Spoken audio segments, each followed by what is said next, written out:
That's right. That's me. That's the fifth planet Keyforge, and I have with me my friend from Texas. All right. So we this past week we had a very interesting round of games. And as you can see here, I'm going to bring it up. We're going to blow this up a bit so you guys can see it better. We'll go through each individual one. But some surprises and some expecteds, and then some games that were too close to call, and they were fun to watch, right? Um, Out of all the games that you got to see this week, Z, so peek in on like which game do you think was the most fun to watch?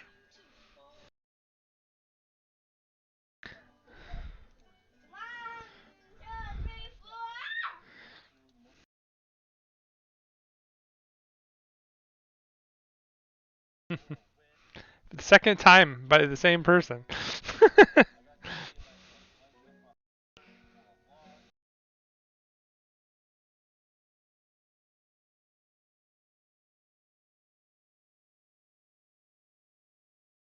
Yeah.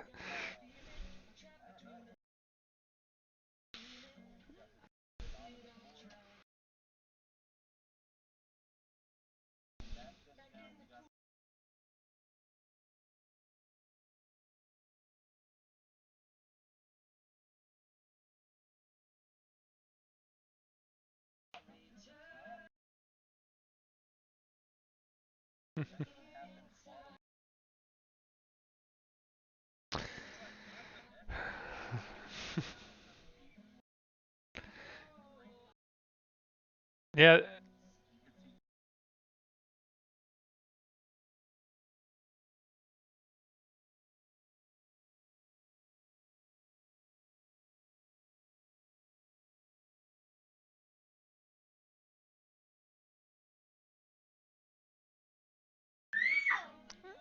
We're already showing it. It's up. Well, the pairings are up, right? You can see that. Probably.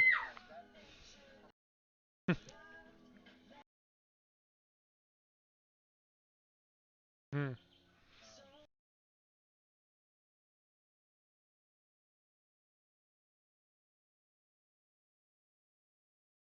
Hmm.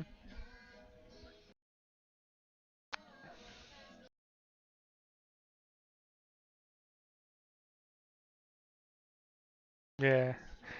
Yeah, but we're doing all we can, and the pairings are up. They are in the challenge too, if you have the link to that. But we're going to talk about them here in just a second. But these were the matches that happened this week. We had Zeramis get beat by George of the Manchester Mavericks, who moves on, and a very good game.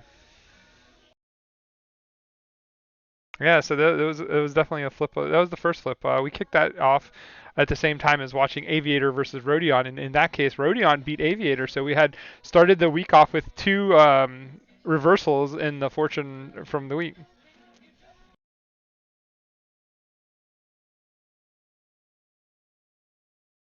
Hmm.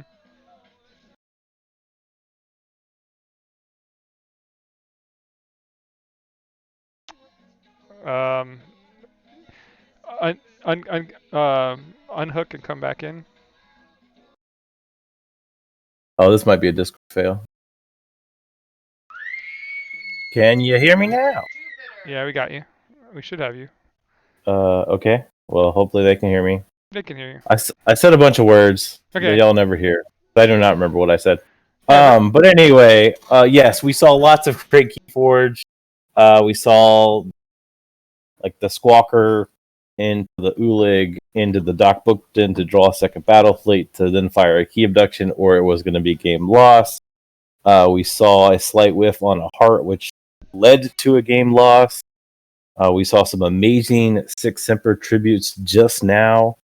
Early on, we saw a lot of like crazy big boards. Star Alliance come in firing hot. We saw some pretty wild stealth modes. We saw a mimicry stealth mode fired from Olivier. That was crazy. Like Olivier is already good enough. You don't want to give it stealth mode on the other side of the table too. Like Yeah. There's a prime target for the mimic. Yeah. I think more importantly from my notes of that game is I got to see Olivier played in a game. Right. Like I don't know. wasn't sure about that. Like, but man, I mean, we the triad that Puck is running is insane, but like it's insane. But like, if you like, oh, I've personally played that deck about 50 times. I've only lost 4. yeah, So well, I mean, Olivia can just not sequence correctly against better decks, right? But like, I don't know, if they like, have disruption, like a right. lot, but like that's not what was there. Well, like I Um, said, I think in the practice with the practice I did with Anxious Pirate, he was expecting Hugh the Feckless to be through, and playing Hugh first would have been like the answer, like for Olivier, yeah, like, and that's like because Hugh I does think so. answer. Like I've seen this on my own team too. I think sometimes people are starting to get in their heads a little bit too much about like if this, then this, then this. Yep. And I don't know if that's what happened there. I know that is he banned in the first time the match he won. He did ban Olivier, and he didn't ban Olivier this time. No, so Yeah, but so I don't know. It's that game of chess when you have to play the same person twice. Like, do you change it up? Do you let one person change it up and like try to better yeah. the advantage? Like, it was interesting, right? But so in the matchups we had Zeramis versus George. George was able to win that game. I believe Zeramis did beat George in the regular season, so that was a flip. Earlier this morning we had Callum versus Menthol, and I think that went the same way that it did the first time. I believe Menthol Mhm. did beat Callum. We had Pock versus Anxious Pirate, which was another flip, and Pock was able to take over that spot and move forward. It was sad to see two of my guys have to fight it out, but it was inevitable in that group. There was just too many of us in that one group. But pretty proud of the result either way. And then you have Dave Cordero able to maintain his dominance over Ugluk. So Ugluk went from being super dominant to just kind of like fading out, right? Like Yeah, finishing at a total 4-3 is not where I had him pegged. no. So, but yeah, Dave can just say triad wise, he has a dominant performance over Ulik. I don't think hardly anyone in the Keyforge world in its entirety can say that in any format against Ulik. So that is a notch in Dave's belt, and we will see how he does as he continues to progress through the event. Yeah, and then we had Aviator fall to Rodeon, who he's been an upstart basically. He's on a roll. Like he got some heat 3 weeks ago, and he hasn't stopped. Like he's been dominating people. Well, the only one that's beat him is Shaka, who was undefeated. So yeah, like that was a big knockout for the event, because had he been in any other group, there's a chance Aviator would have been undefeated in that group. Right, Because he was his rolling. only loss was to a 6-0.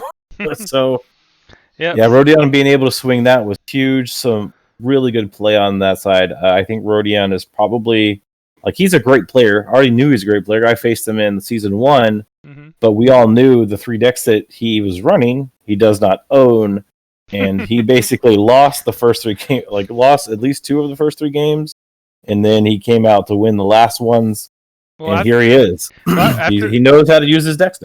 After sitting down and talking with him with the bit I know about my decks, they're new to me, right? Because they were all fills before, and but just walking through Candleholder a little bit with him and stuff like that, I think he's gained a lot of confidence with Candleholder, and that was the one deck that was kind of setting him back. So I expect to see him do good things moving forward. So, but he's like he's the guy I had picked to win it all, because he's like a computer. He's like another one of those like Erie Daily, Corey Than type minds.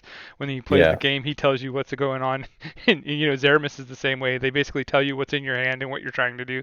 It's quite the show every time you play with them. But then we move on to Vince T, Sodafly, and that ended up being the same, right? Vince T able to win against Sodafly again, which is was a very good game actually. If you watched it, if you haven't seen it, I suggest you go back and look at it. But he did get to play Olympia, which is a sneaky deck, Sodafly, and that's the deck that I don't think he loses as much with. But he wasn't able to close out the deal, so sadly. But Vince T, he did win not the first sadly. match. I didn't have a dog in that fight, and Vince T is a good dude.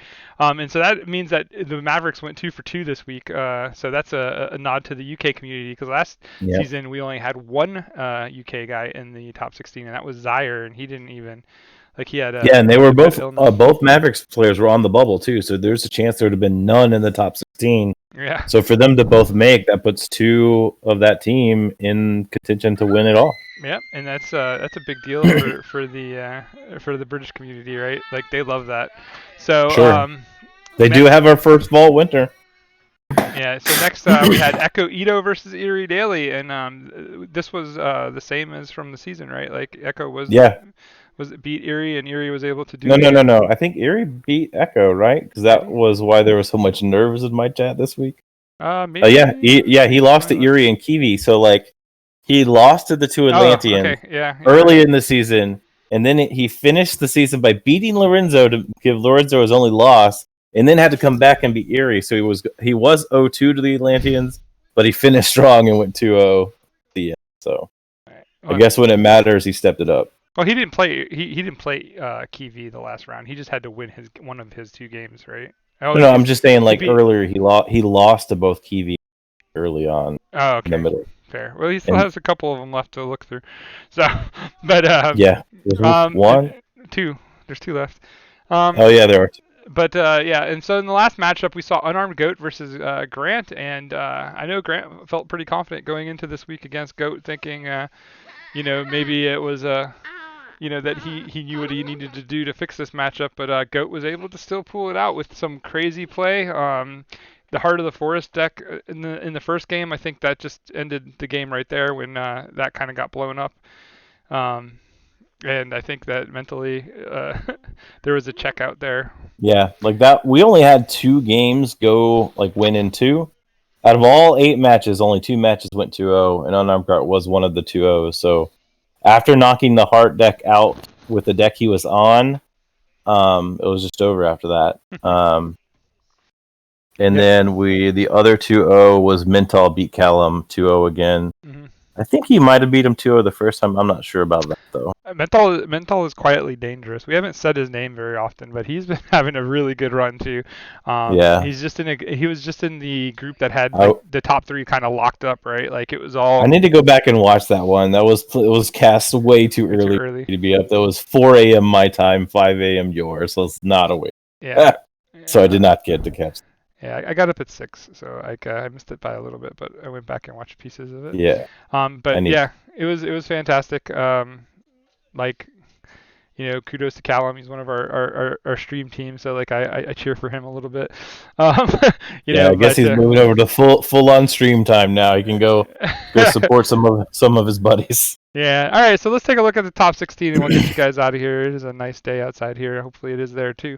But Oh yeah, it is actually nice. so these are the brackets that we are looking at, and they're actually kind of in the place where they need to be. So, first matchup of the week is going to be Shaka versus George.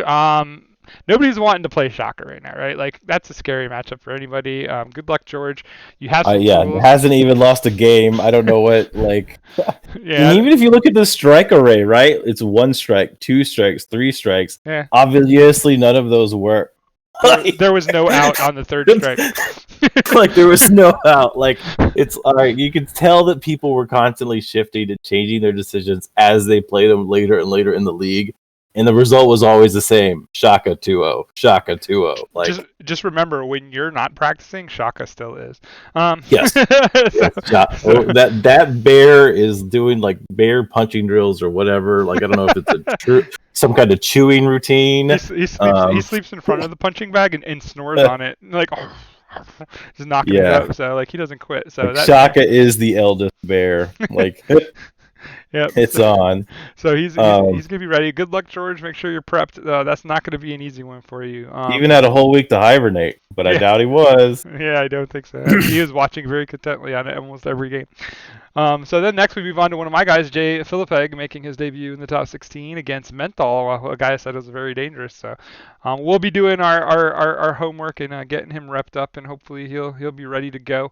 He was on vacation the last week of the season, so it was nice to get a week to kind of just relax, and now he can get back into it. But this matchup might be rough for him, I think. But because Menthol, like I said, is a quiet assassin, he's been doing really good stuff. We'll see how this turns out for Jay Philippeg, but I know he'll be ready. So I guess we might as well do our predictions, right? Shaka versus George. Who are you taking? I I, I I got. do love Georgia. I love Georgia's decks, but Yeah. I've got to go with Shaka. Like Yeah. I've I've voted against him and been burned too many times already this season. I'm a Patriots fan, and for 20 years I heard people, vote against Brady. Even when he went to Tampa, they were voting against Brady, and he still has won. So until you beat the goat, you can't go. And right now, he is the greatest of all time in this league. He is undefeated, not dropping a single game. Until somebody beats him, I can't pick against him, right? Like that seems. I was burned already. I picked my boy Nathan. Didn't work out for me. I picked someone else earlier when we were talking about Shaka. Didn't work out for me. Like I'm going Shaka. All right, I'm on team ABR for that matchup. Yep, I'm along with that one too. Next week I might have to make a hard decision to pick my guy if he gets there. But hopefully, well, either way, I'll be happy. All right, so then you got J. Philipeg and Menthol. I imagine you're picking your boy, right? I have to pick J. Philipeg, yep, and I have faith I that it's going to be a haven't close seen game. enough of his games, but I've looked at his decks. I gotta go with Menthol. Like I don't think this 6-1 is a fluke at all. No, I think the 6-1 very easily could have been 7-0. I'm gonna go Menthol there. okay, that's fair. I think it's going to be a tough matchup either way. Like I think these games are No, they both. It's gonna be it's going to be pretty close. Yeah. All right, and so then we got Shreds, one of the new faces of the Hamburg Atlanteans in the top 16, versus Pac, my guy. Pac is quietly an assassin. Like he's my Filipino assassin. So you're taking your boy? Absolutely. How could I not? I watched the game. Obviously Pirate. I was there watching and all that. I don't know if Marks is strong enough to face this line that Pox has, and obviously Triad's about what is that one deck. Mm-hmm. So I got to go Pock just because I think the 3 decks probably are favorable against Mark. Okay, that's fair.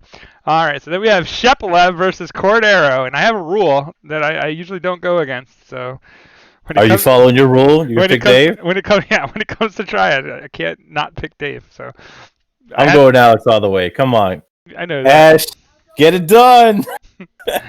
All right. I can't go against that. I can't go against Dave. Dave is just too good a player.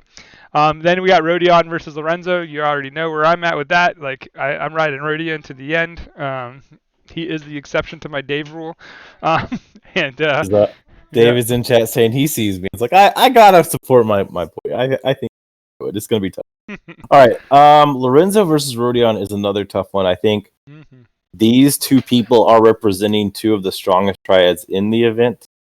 I think while Rodeon is really close to being there, I think Lorenzo was already there with the 3 decks that he is on at the start of the event. So I got to go with Lorenzo. That's fair. Like I'm riding that hot streak and my teammates, so that's what we were going to do that. So then we have Sheep versus Vince T, and I'll have to say that Vince T's triad is one of my favorite triads of the maybe not the strongest, but one of my favorite because I love Lord Viperberg. I love Sasha. It's a really solid triad, right? And as far as fun goes, we're never gonna get to see Sasha play. I know. I don't know what Abra is. That's why I said one of because I don't think I've actually looked at Abra. Let's take a peek at that one real quick. Oh, this is the. Okay. So while you're peeking, Threads is in chat saying he's going to show us how good Mark's because I want to see it. Like I don't think it's quite there, but yes, show me. Good luck. Show me. I can't pick against my team though, Shred. Sorry. As much as I love my Atlanteans. It looks like Abra is a low speed Coda deck with tons of value. You've got double Arise to bring back a bunch of stuff. Yeah, you've got double Doorstep to punish. Good stuff. This is just like a really super solid tempo deck. Like it has a lot of. It's not a tempo deck. It's a value deck. Okay, sure.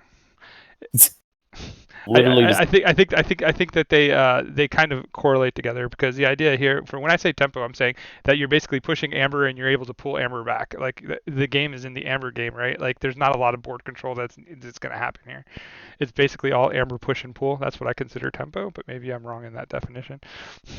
Yes, we can revisit this later. But anyway, all right. That's what I consider tempo in this game. Anyway, so like I said, like his triad is really good too. Like I like his triad a lot. Like it's super solid. Like I think Vince could do some nice things, but he is playing against the sheep. And when you got the sheep, you grab them by the horns. And going against sheep is kind of proven to be a bad thing, right? But I'm gonna go with Vince T. I'm going sheep. He's got a bunch of pieces to my personal triad, or at least options for my triad. Yeah. So yeah, go sheep. Let's go I'm all the way, sheep. Besides, we have to get sheep to see goat. yeah, that's If true. sheep loses, we can't have the sheep versus goat. But I love Hyperberg. I love watching it get played. But Well, that's fine. You can watch it. I'm going with Vince T. I'm gonna All stake my right, all guns on right, Vince all T. right. Next up, we've got J Power representing the last surviving KIP player versus Echo Ito, who just took down Irie moments ago. I'm all in. I'm all in on Jay because Jay is like one of my favorite players in the world. He might be the best player in the world in my opinion, but if not, he's very top three for me. So I'm gonna have to stick with that. And I know his triad sticks up too. I definitely agree with that assessment, but But it's your boy. I'm going with my team this time. I've learned my lesson. I voted against sheep, and I chose Oakland, and I regret my decision. So I'm going with this time. Let's go Echo. I know Echo is going to get the reps in. Yep. And we're going to make the best player win. Yeah, and it's not like Echo's playing trash either. He's got some really nice decks. Like one of them has 2 vault wins, and one of them has the glorious U win. Yeah, we were just watching Echo play against Erie when he was playing fraud, and the announcers kept going, "Oh, I don't know what's gonna happen here." I was like, "It's gonna do fraud things. That's what's gonna happen. Like when it's time to go, it goes and it wins, and that's what happens. It always looks like it might not win, and then it just destroys you."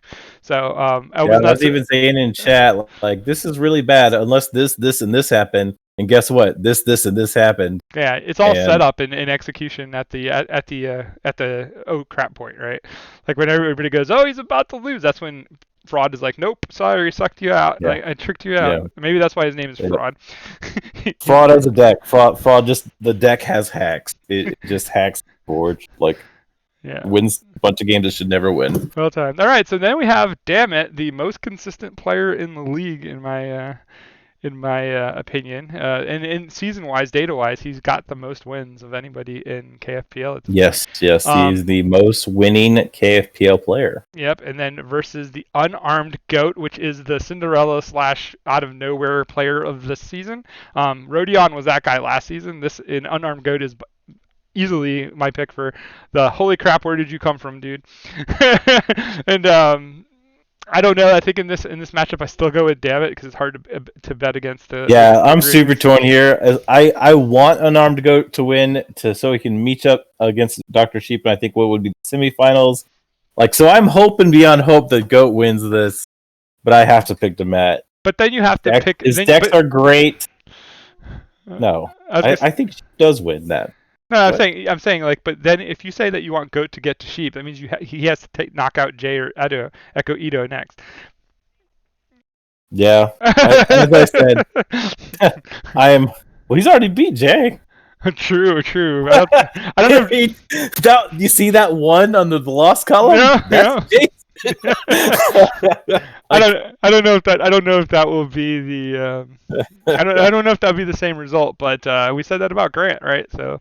Unarmed Goat continues to do the Cinderella man. And we talked to Unarmed Goat in the post game, and had he done a couple things differently, which we talked through, he would have actually had the Screaming Cave control the control the weak lock against Grant. So knowing that going in against Jason, is he more advantaged than he was the first time? I think Jason's deck is a whole lot different from Grant's deck though, and that lock. It is different, but if you get locked, you get locked. Yeah, I don't think he's going to get that against Jason, but we could see. Either way, I do have to pick the Dammit. Yeah, I think the deck differential is pretty. I mean, I don't think it's like huge, but I think there is a noticeable quality bump from deck line to deck line.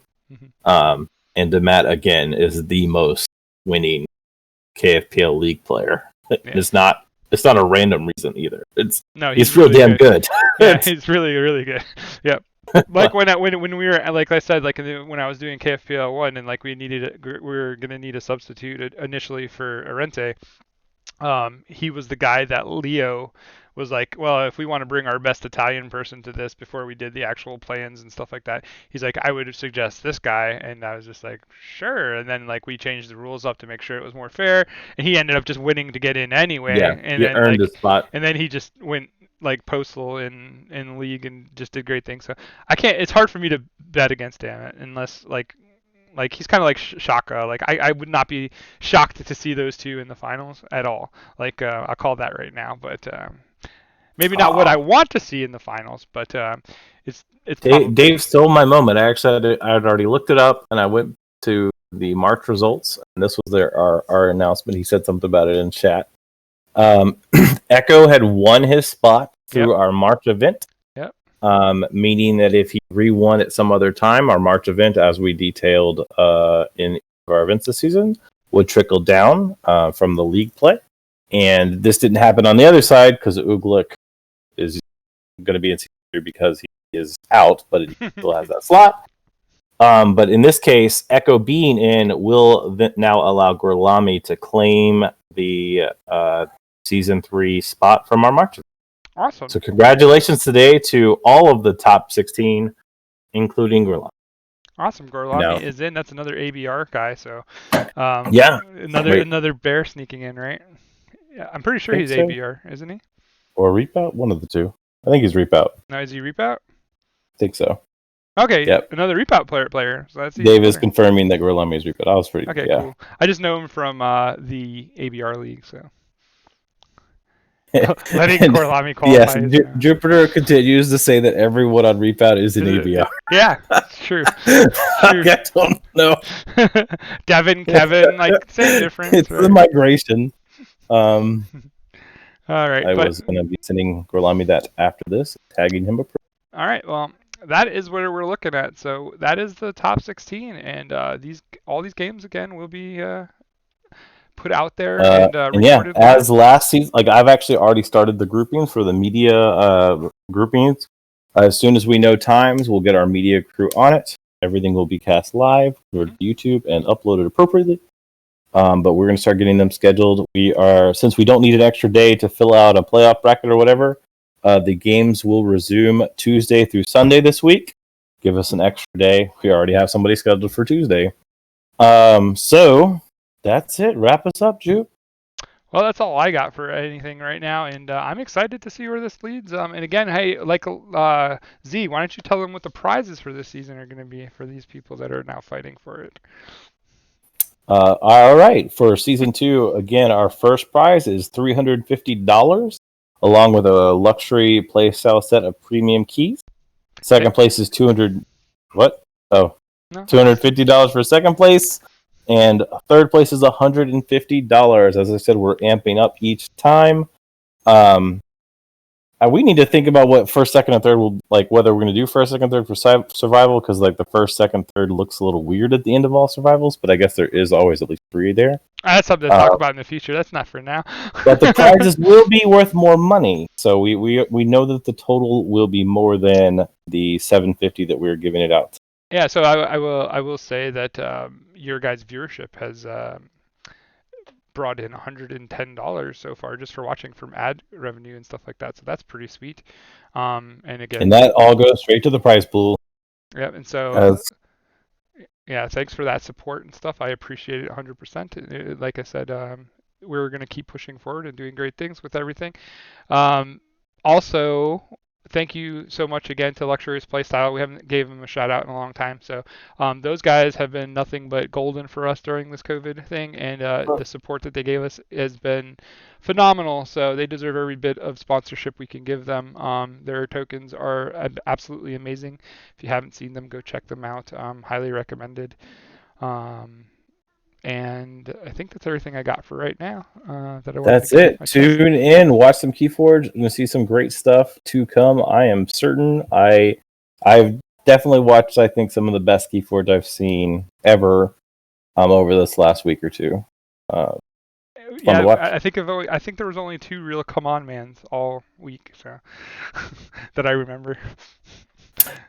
I think the biggest 2 was the heart thing, and then honestly, the game just now where Echo didn't hold Graft was pretty big. There were some other little things, but I think those are the only 2 things I saw that potentially lost the game just on that one decision point. Yeah. That's it. That's it. Like, so that means we're like, and that was before we hit the top 16. So top 16, we're gonna see some flawless Keyforge, I'm sure. We're gonna see some craziness going on, and I wish all the contestants the best of luck. I hope you guys just enjoy your the process, and I hope you guys enjoy your games. Other than that, I got nothing for you. So keep forging those keys. Enjoy the Dark Tidings release on TCO. Thank you guys on TCO for getting that done in a pretty timely manner. Even beat us in getting our actual decks here in the U.S. So that's pretty crazy. But with all that said, just keep forging keys, and we'll catch you on the flip side. Peace. Kidding. Nice.